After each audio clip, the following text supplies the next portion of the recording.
আপনি কি জানেন টাইটানিক মুভির সবচেয়ে ভাগ্যবান লোকটাকে? সে কি জ্যাক, যে কিনা সবচেয়ে সুন্দরী মেয়ে রোজের প্রেমে পড়েছিল? একদম না। তবে কি রোজ, যে কিনা মৃত্যুর হাত থেকে বাঁচার জন্য জ্যাককে পেয়েছিল? এবারও না। জ্যাক বা রোজ কেউই না।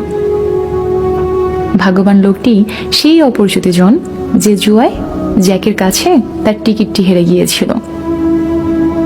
যদি সে ওই জাহাজের টিকিট যেতে যেত, তাহলে হয়তো তাকে ওই হিমশীতল পানিতে ডুবে মরতে হতো।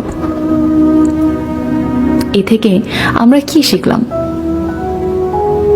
আমরা শিখলাম মাঝে মধ্যে হেরে যাওয়া ভালো।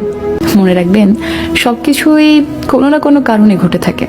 হতে পারে সৃষ্টিকর্তা আপনাকে আরো বড় কোনো বিপদের হাত থেকে রক্ষা করলেন।